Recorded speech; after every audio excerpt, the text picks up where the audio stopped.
I call it the Nasty Patty.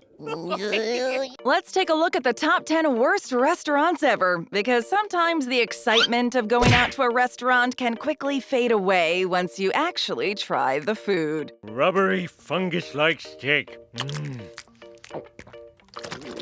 Olive Garden. We were out at the Olive Garden for dinner, which was lovely. Okay, don't throw rocks. Olive Garden had its heyday, but they have been slowly slipping away. Over the years, Olive Garden has tried to market itself as the go-to place for families to eat great Italian-American food. Being one of the relatively new kids in the restaurant chain world, Olive Garden burst onto the scene in the early 1980s. It very quickly established itself as a family-friendly restaurant, or at least that was the original goal. We're not cooks, but we are family. However, the reality is a little different. While Olive Garden has grabbed a large slice of the family dining experience, the food does not exactly measure up. Considering that the chain has a clear mission statement to provide great Italian food, it seems to fall short. Nothing on the Olive Garden menu is truly authentic Italian food. The food is cheap, usually over-salted, and some of it is even frozen. The fact is, if you want some decent Italian food, you would be better off making it yourself at home. It will be cheaper, tastier, and overall, probably even more genuine. Pineapple.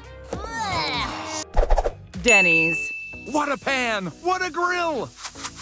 Oh no! I'm at Denny's! As the years pass, Denny's tried to become a symbol of real American food. The name Denny's is already almost as American as apple pie or baseball, so their goal shouldn't have been too hard. It has been a part of the U.S. fast food landscape since the early 1950s, and what helped Denny's differentiate itself from other diners is its table service. While every other chain wants us to do the work in order to get our food, Denny's is happy to let us sit down and relax as the staff waits on us hand and foot. Denny's is also the king of big breakfast. Whether you are finishing off your night or you're an early bird, Denny's will fill your belly with giant breakfasts, none more so than their infamous Grand Slam breakfast. However, while this was a great thing back then, nowadays most of us are expecting more from our meals than a heart attack on a plate.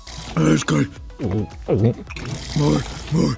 While the social landscape has changed as we look for tastier food made from fresh ingredients, sustainable products, and meats that haven't been pumped full of antibiotics, Denny's, unfortunately, hasn't been able to keep up. Not only that, but most of its menu items are also deep-fried and severely unhealthy. Worse still, Denny's commits the ultimate sin, as their coffee is often voted as some of the worst in the world. Because of this, Denny's now has the reputation of a place you go when you want your waistline to die. Unhealthy breakfasts and bad coffee are just two of the reasons to give Denny's a pass. Eat my shorts. McDonald's. Just like my dad used to make. Until McDonald's fired him. Next on our list of the top 10 worst restaurants ever, we turn to the biggest name in fast food. Starting off as a simple burger stand owned by the McDonald brothers back in the 1940s, McDonald's, with the help of salesman Ray Kroc, quickly became one of the biggest fast food restaurants in the world. Staying with its simple premise of fast, tasty, and cheap food, McDonald's was able to build a reputation for itself. Sometimes good and sometimes not so good. Now, we all know that when we go to McDonald's, it's not because we want something healthy, we just want something quick that will fill us up. You got a Happy Meal? Can we get a Happy Meal? Will somebody get the kid a Happy Meal? However, in recent years, as we look for better sourced ingredients and foods, McDonald's has had some trouble staying in the game. It still uses chicken that is pumped full of antibiotics and continues to make food with too much fat, salt, and sugar. And eating too much of this kind of food can cause serious health problems. Remember the documentary Super Size Me? Not a good look for McD's. Not only that, but McDonald's is also constantly being rated for low customer services and customer relations. Those famous golden arches may have once ruled the fast food world, but that title just might be slowly slipping away. McMansion,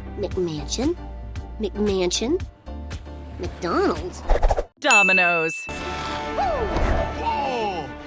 He stole that guy's pizza! When it comes to food, fast food, casual dining, or posh restaurants, one of the most popular items is pizza. The crispy crust, mountains of cheese, and topping combinations have been delighting the world for generations. Pizza is serious business, and a lot of people will argue about which pizza is the best, whether it's about the pizza style, toppings, or even restaurants to order from. A moment to reflect. While the best pizza debate will never be resolved, as we all feel strongly about our favorite, when it comes to the worst pizza restaurant, most people can unite against Domino's. Offering only takeout or delivery with no eat-in dining room, this pizza chain is one of the biggest pizza chains in the world, with locations stretching all over the globe. However, the fact that Domino's is everywhere doesn't take away from the fact that it just doesn't make very good pizza. On paper, Domino's should be one of the best fast food chains out there. It has all the right ingredients, but somehow it just can't seem to get the basics right. It's not as if it has to worry about table service or staffing a dining room. After all, it only needs to focus on the pie, but even this seems hard to do. Every few years, Domino's tries to rebrand or upgrade its image, but all of that is in vain as it still won't focus on the basics. Give us a great pizza. Until then, we'll try one of the other many and much better pizza chains. Sure is a fine-looking pizza. Yeah. Chuck E. Cheese's. You know, I talk a lot of smack, but at the end of the day, these guys are pros. Many of us have fond memories of going to a Chuck E. Cheese as children. Whether it was for a birthday party or some family fun, Chuck E. Cheese has played a part in all of our childhoods. Whether our memories of those Chuck E. Cheese adventures are good memories or bad, we can't help but smile when we think of those days. Back in its heyday, the 1970s and 80s, Chuck E. Cheese was filled with ball pits, soft play areas, and had some interesting animatronics. Chuck E. Cheese really was a place where kids could cut loose and enjoy tasty food. However, looking at this restaurant chain as adults, we can see it for what it is. It's a loud, dirty, and disgusting place that should be avoided at all costs. Well, here we are on the moon. No, we're not. We're at Chuck E. Cheese.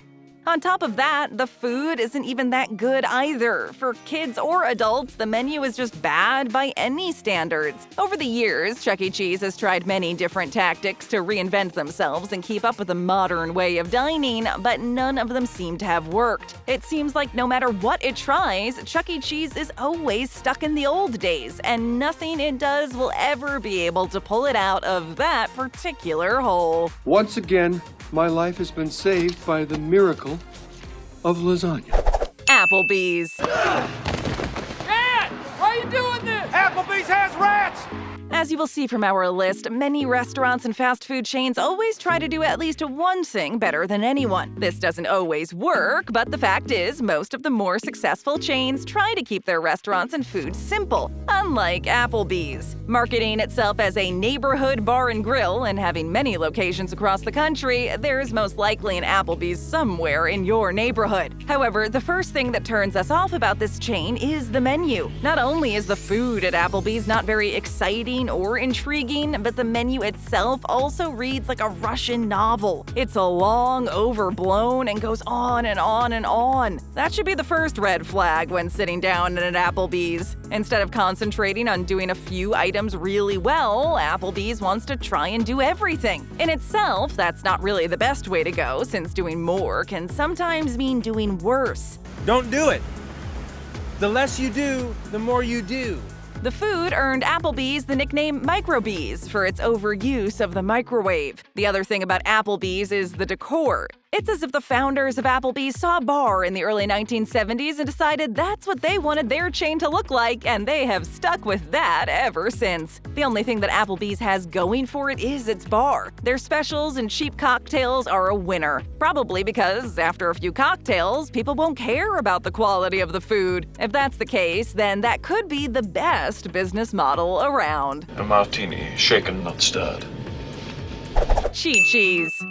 Interesting. It's like a corn dog without the dog. You'll be forgiven if you haven't been to or even heard of our next entry, Chi-Chi's. This restaurant chain was started in the 1970s in the Midwest. In those days, there weren't a lot of options when it came to Mexican food. Not even the likes of Taco Bell had reached that part of the country yet. Because of that, Chi-Chi's quickly became everyone's go-to place for some sit-down Mexican dining. However, because there was no competition, Chi-Chi's didn't really have to try that hard to make its food authentic or even tasty. Well, muchas gracias and adios, amigos. Being the only Mexican restaurant in that part of the world was enough to attract local customers and big investors, too. Pretty soon, Chi-Chi's started to expand across the Midwest, and the profits were rolling in. But as the decades passed and the restaurant chain had bigger expansion plans, it became clear that Chi-Chi's couldn't compete with the other big guys. Expanding into other areas, such as New York or Miami, became the downfall of this rapidly growing company as those areas failed hard.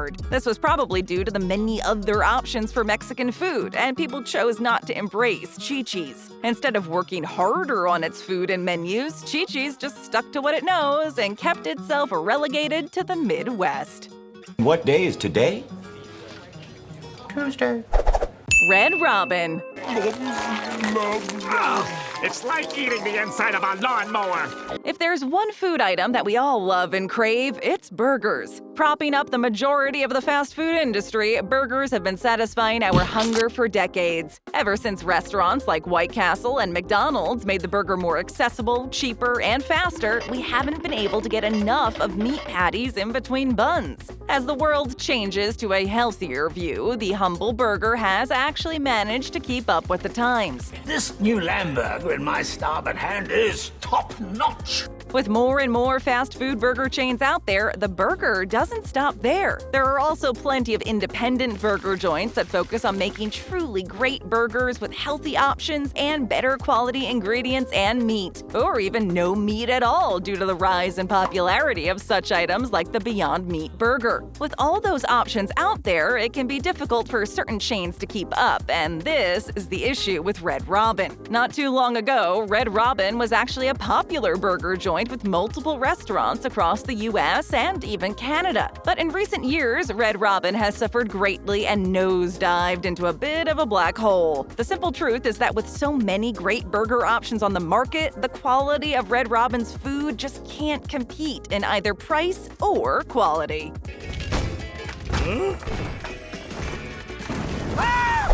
KFC. Man, this chicken gonna be off the chain. I can't wait. Possibly second only to McDonald's in terms of worldwide restaurants and revenue, KFC has been feeding us its famous chicken for decades. With its secret herb and spices blend, the Colonel has been frying up chicken and serving customers since it was founded in the early 1950s. While it's still pretty popular today as the ultimate guilty pleasure, KFC just isn't what it once was. Now that's a name I've not heard in a long time. With many of their menu items falling off the mark in recent years, it has also lost its way when making its signature chicken. Maybe that's because it has become complacent or because of the rise of other, better chicken restaurants like Chick-fil-A or Popeyes. With better and healthier chicken options on the market today, KFC seems to be falling behind when it comes to the quality of its food. KFC has also been in trouble quite a lot over the years because of its bad customer service and dirty dining rooms. KFC may have been a giant in the chicken world back in the day, but perhaps its crown has slipped from its greasy fingers, and the time has come for the chain to kick the bucket, so to speak.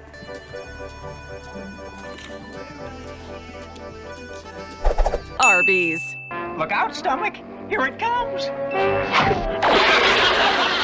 There are many things that can make a restaurant bad, depending on what you're looking for in a meal. It can be the customer service, the speed of the service, the price, or the general feel or ambiance of the joint itself. However, the usual main reason that a restaurant should be avoided is the overall quality of the food served. And unfortunately, this is one of the things that has plagued Arby's for years, and it can't seem to shake it off. Unlike other fast food restaurants at the time, Arby's wasn't interested in selling burgers or pizza, but instead it wanted to bring us the best roast beef sandwiches. And for a while, that's exactly what it did. After all, the roast beef sandwich is legendary. But over the years, it became clear that the food and the ingredients weren't as good as they could be.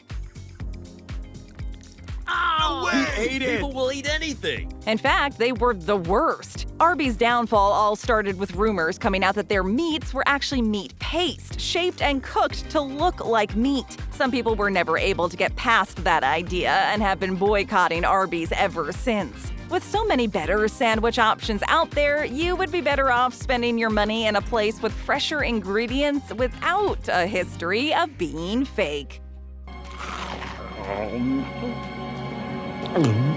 Stick around, leave a comment, tap or click on another great video, hit that subscribe button, and ring that notification bell.